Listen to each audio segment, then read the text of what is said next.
Εδώ είμαστε λοιπόν, καλεσμένο σημερινό Garage Episode.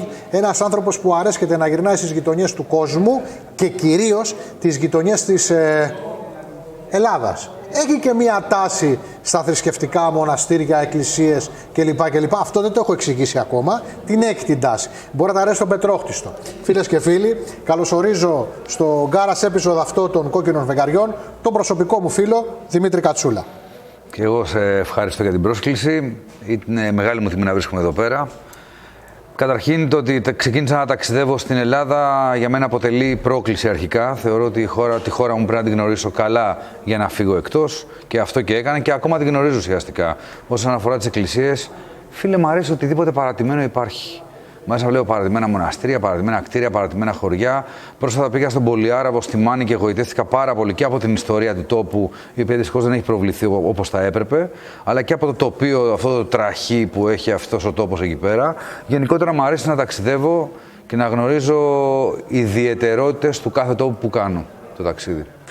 Λοιπόν, εγώ να πω ότι το ταξίδι για τον Δημήτρη είναι σχεδόν επάγγελμα.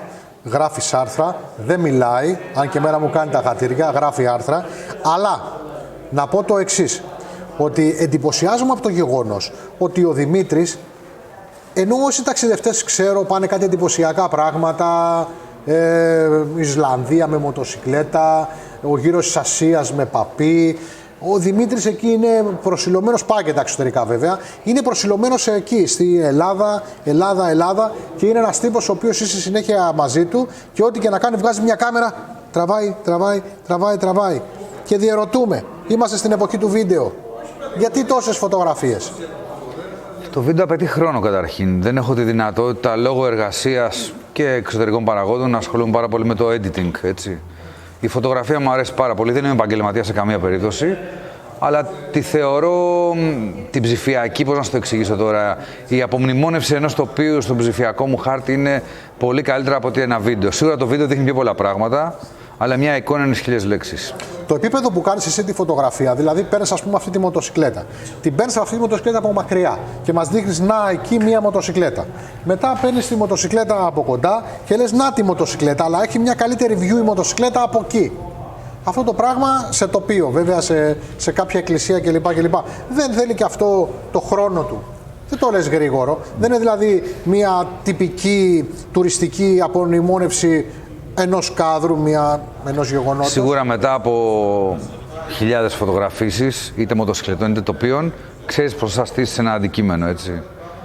Και στο ξαναλέω, δεν είμαι επαγγελματίας. Είναι το πώς θα κόψει το μάτι σε αυτό που θα δω στη φύση ή στη μοτοσυκλέτα, η γωνία της κλπ. Παρ' όλα αυτά, τη φωτογραφία τη λατρεύω και τη θεωρώ ότι είναι πολύ πιο ωραία από το βίντεο για τα δικά μου δεδομένα. Γιατί μια εικόνα είναι 1000 λέξεις, έτσι.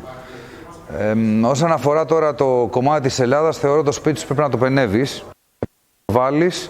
Προβάλλοντας τον εαυτό σου, αλλά προβάλλοντας τον τόπο σου. Όπως γνωρίζεις, εγώ δεν είμαι του Θεαθήνε, δεν μ' αρέσει. Παρ' όλα αυτά, σίγουρα έχω ένα κοινό που με ακολουθεί και εμένα και αυτό το κοινό θέλω να το τροφοδοτώ με εικόνες που αρέσουν σε εμένα κυρίως και μετά σε αυτούς. Έχεις ταξιδέψει με πολλές μοτοσικλέτες. Όταν σε γνώρισα έχεις ένα στρομφάκι, τώρα μου ήρθες με το Africa Twin. Κατά καιρούς παίρνεις για επαγγελματικούς λόγους μοτοσικλέτες από εταιρείες που δεν είναι δικές σου για να κάνεις κάποιο ταξίδι, να γράψεις κάποιο άρθρο.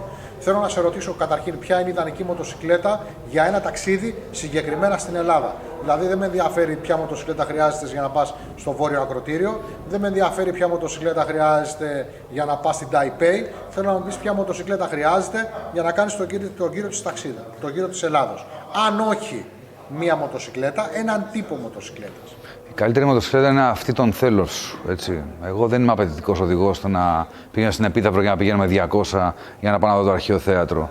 Θεωρώ ότι οι καλύτερες μοτοσικλέτες σίγουρα είναι οι on-off μοτοσικλέτες που σου δίνουν τη δυνατότητα να βγεις και εκτός δρόμου για να δεις διαφορετικά τοπία.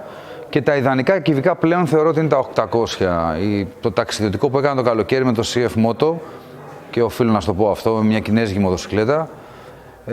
Μου έδωσε να καταλάβω ότι τελικά τα πολλά κυβικά δεν έχουν λόγο ύπαρξης. Θες μια μοτοσυκλέτα η οποία να σου κάνει τα χατήρια σου, να ταξιδεύει με ασφάλεια, να είναι αξιόπιστη και να φορτώνεται. Άρα θες μια on-off μεσαίου κυβισμού, δηλαδή 650 με 800 κυβικά, η οποία θα σε πάει παντού, απροβλημάτιστα και οικονομικά κυρίως. Γιατί το ταξίδι, πέρα από το παράγοντα χρόνο και το παράγοντα χρήμα, δεν είναι πάρα πολύ εύκολο να ταξιδεύεις συνέχεια. Άρα θες κάτι οικονομικό. Το να έχω μια μοτοσυκλέτα η οποία είναι τα Zoom 150 ύπων για να πάω από εδώ μέχρι την Επίδαυρο, όχι, θα προτιμήσω κάτι μικρότερο, πιο ευέλικτο και πιο οικονομικό. Το καταλαβαίνεις ότι συζητάμε για μοτοσυκλέτες μεσαίου κυβισμού και μου αναφέρεις κυβισμό 800 κυβικά και αναφορικά με αυτό, αν σκεφτούμε τα σημερινά μαστόδοντα GS στη δεκαετία του 90 ήταν 800 κυβικά επίσης. Οι τεχνολογίες αλλάζουν, έτσι. Τώρα τα μαστόδοντα είναι 1300 κυβικά πλέον. Τα μαστόδοντα όμως ήταν 1300 κυβικά. Και παλιά είχαμε τα 600, αν θυμάσαι. 600 δεν υπάρχουν πλέον, υπάρχουν 700 πλάς. Άρα η μεσαία κατηγορία είναι τα 800 κυβικά. 700 με 900 δηλαδή. Άρα το πάμε το μεσαίο κυβικό με βάση τη μόδα της εποχής, ας το πούμε. Αν το θέτεις έτσι, ναι. Αλλά θεωρώ ότι οι ύποι και οι δυνατότητες που έχουν αυτές οι μοτοσυκλέτες πλέον είναι ιδανικές. Το Άφρικα, ας πούμε, είναι 105 άλογα. Που δεν είναι πάρα πολλά για την κατηγορία του, για 1100 κυβικά, όμως είναι μια πάρα πολύ γρήγορη μοτοσυκλέτα. Πρόσεξε όμως. Εδώ πέρα, αν πάμε στα 600 κυβικά του κάποτε, δηλαδή αν βγω να ταξιδέψω με ένα XT600 με ταχύτητα μου αγέντο πολύ 120 χιλιόμετρα. Και 47 πεθαμένους ύπους. Δεν μπορώ να βγω. Ταξιδεύαμε όμως παλιά. Ταξιδεύαμε, ήταν διαφορετική η δρόμη. Και εμένα τα πρώτα μου ταξίδια με την RX60 ήταν και πήγαινα με 120 στο δρόμο. Έτσι, και δεν είχα ούτε τριπλέτες, ούτε tank bag, είχαμε ένα backpack και δέναμε και μια βαλίτσα στη σχάρα. Ήταν διαφορετικές οι περίοδοι εκείνες. Κιθάρα έπαιρνες μαζί σου? Όχι, δεν έπαιρνα. Μουσική έχω σπουδάσει, αλλά δεν έπαιρνα κιθάρα. Τώρα δεν πήγαινα για να βγάλω λεφτά. Γιατί στην ανάγκη και παίζεις μια παιδιά. Ναι, για να βγάλεις έτσι τα προστοζή, να συνεχίσεις. Όχι, για να γυρίσεις πίσω. Εμένα μου έχει τύχει αυτό. Δηλαδή... Έβγαζες κιθάρα και έπαιζες δηλαδή? Ναι, φίλε, στη Θεσσαλονίκη κάποια στιγμή δεν είχα να γυρίσω και έβγαλα ηλεκτρική χωρίς ενισχυτή και έπαιζα για να μου δώσουν τίποτα να μπω στο τρένο. Και τελικά σου δώσαν για να φύγεις? Όχι, εντάξει, μου δώσαν να έφυγα κανονικά. Εντάξει. Ήρθε κάποια στιγμή. Ναι, δεν το έχω σκεφτεί αυτό. Λέει, εντάξει, έβγαλες ότι ήταν, εντάξει, άντε στο καλό. Αυτό, αγαπητέ, έχει να κάνει με τον προγραμματισμό. Το ταξίδι θέλει προγραμματισμό. Όταν έχεις στο μυαλό σου να ταξιδέψεις εκτός ή σε μια μεγάλη απόσταση από τη βάση σου, δηλαδή αν θέλω να πάω στον Εύρο, πρέπει να κάνεις ένα προγραμματισμό στην τσέπη σου, έτσι. Λες, θα βάζω ένα χι ποσό στην άκρη για να μπορέσω να κάνω αυτό το ταξίδι. Προγραμματισμό σε ταξίδια γενικότερα, αναφορικά με το ταξίδι, δεν κάνω. Ούτε το που θα μείνω. Βάζω κάποια bullets για το τι θα επισκεφτώ σε σχέση πάντα με κτίρια εγκαταλειμμένα, εκκλησίες, χωριά κλπ. Αλλά να πω ότι θα κάνω αυτό και αυτό, όχι, δεν το κάνω. Βάζω τα bullets μου και πάνω εκεί στην το ταξίδι. Ξέρεις, είναι μια ερώτηση την οποία μου αρέσει να την κάνω στους ταξιδιώτες. Τι ονειρεύεσαι όταν ταξιδεύεις? Δρόμους, ανθρώπους και τοπία. Και αν ήταν να ξεχωρίσεις τους δρόμους, τους ανθρώπους ή τα τοπία, τι θα ξεχωρίζεις? Νομίζω ότι όλα αυτά συνδέονται μεταξύ τους, οπότε δεν μπορεί να πεις θα ξεχωρίσω τον άνθρωπο ή το τοπίο ή το δρόμο. Όλα αυτά είναι αλληλένδετα, οπότε το αποτέλεσμα μετράει για μένα. Και δηλαδή, το είδες, φαντάζομαι αυτό. Δηλαδή το ταξίδι για σένα τι είναι? Το ταξίδι με μοτοσυκλέτα είναι σαν το ταξίδι για τη ζωή. Οι καλύτερες στάσεις είναι οι άνθρωποι και οι προορισμοί. Με συγκινείς έτσι όπως τα λες. Δεν έχω χαρτομάτιλα. Ξέρεις γιατί είναι καλό αυτό? Γιατί εγώ δεν θα μπορούσα ποτέ να τα σκεφτώ έτσι. Τι εννοείς? Τα τοποθετείς διαφορετικά. Λοιπόν, και θέλω να μου πεις το εξής.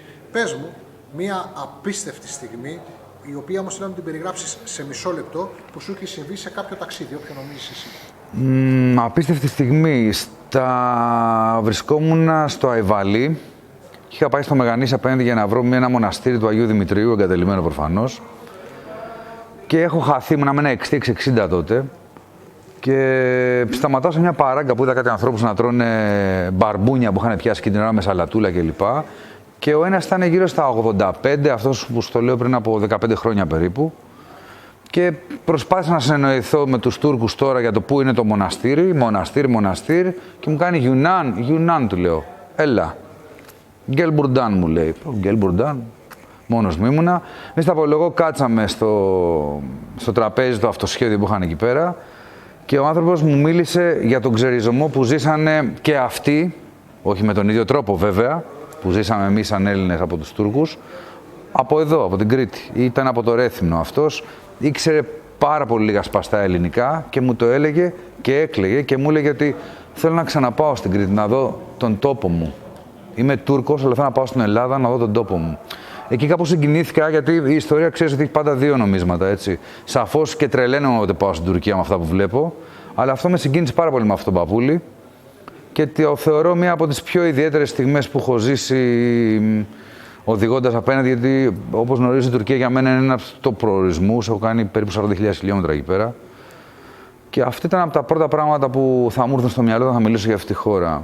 Και το δεύτερο, η Παναγία Σουμελά, που θα μου θυμίσει πάρα πολλά από τον Πόντο. Λόγω της μητέρας μου, λόγω των βιωμάτων που είχαμε, τους ποντιακούς χορούς, τη μουσική, τους και μετζέδες, τα ποντιακά. Πράγματα που έχουν πλέον αρχίσει και εκλείπουν στην Ελλάδα. Γιατί δυστυχώς η παράδοσή μας χάνεται και είναι πολλοί για αυτοί που ασχολούνται με αυτό το θέμα. Αυτά νιώθω όταν φεύγω έξω και βλέπω κάτι διαφορετικό πέρα από το δικό μου, από αυτό που βιώνω καθημερινά στην πόλη μου. Καταλαβες. Το ταξίδι είναι ρομαντισμός. Δεν είναι για να πεις πάω εκεί επειδή θες να πεις ότι πήγες. Λοιπόν, επέλεξες να καθίσουμε μπροστά από τον Ντάγκλας. Είπες θέλω να είναι αυτό, Νταγκλαζάρα, φοβερή, να κάτσω μπροστά. Φαντάζεσαι τον εαυτό σου 1918 να ταξιδεύει με τέτοιο πράγμα και αν ναι, πού θα έφτανες? Καλά, προφανώς δεν θα έφτανες πολύ μακριά. Γιατί?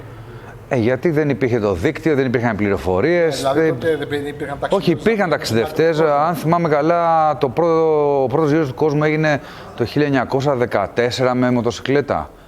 24, κάπου το έχω διαβάσει τέλος πάντων αυτό.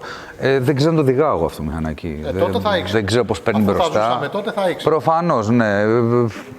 Απλά μου αρέσει αυτό που βλέπω.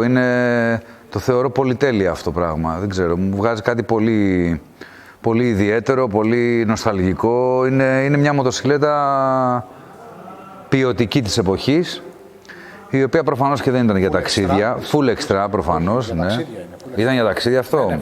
Ναι, δεν γνωρίζω πολλά από τις κλασικές μοτοσυκλέτες. Έχω άγνοια ειλικρινά. Έχω περάσει από αντίστοιχη μοτοσυκλέτα σε πιο σύγχρονη μορφή. Είχα ένα Scrambler 900, το οποίο το μετάνιωσα και που το έδωσα κιόλας. Έχει έρθει στην Κρήτη, αυτό είναι στο Λασίθι. Να είναι καλά το παιδί που το πήρε. Αλλά γενικά επαφή με κλασικά, πέραν από τι μου είχε δώσει ο Τάκης από το μουσείο, μία ρο 50 ήταν, ούτε που θυμάμαι. Και κάναμε ένα ράλι Αττικής, δεν είχα άλλη επαφή. Αυτό το που το βλέπω μόνο δεν ξέρω καν τι είναι όλες αυτές τις μανέτες, δεν ξέρω καν. Δηλαδή βλέπω κάτι άγνωστο για μένα, έτσι. Απλά με γοητεύει η όπιστο και γι' αυτό επέλεξα να κάτσουμε εδώ. Το καλύτερο μηχανάκι που είχε στην ιδιοκτησία σου, όχι με την έννοια της ποιότητας ή με την έννοια της απόδοσης, το μηχανάκι της καρδιάς σου, να το πω. GS 1200 2009 Adventure. 150.000 χιλιόμετρα προβλημάτιστα. Ταξίδεψα στην Ασιατική, στην Αφρική, στην Ευρώπη. Το καλύτερο μηχανάκι που είχα. Το έδωσα λόγω του όγκου πλέον, γιατί όσο μεγαλώνουμε καταλαβαίνεις ότι θέλουμε και μια πιο ευκολοδίγητη μοτοσυκλέτα. Λόγω του όγκου επαναλαμβάνω και για κανένα άλλο λόγο θα το ξανααγόραζα το ίδιο, όχι τα καινούρια. Λοιπόν, πίσω από την κάμερα ήταν η Γεωργία, μαζί μου ήταν ο Δημήτρης ο Κατσούλας, εγώ είμαι ο Ιωάννης. Σας ευχαριστώ πάρα πολύ που μας είδατε.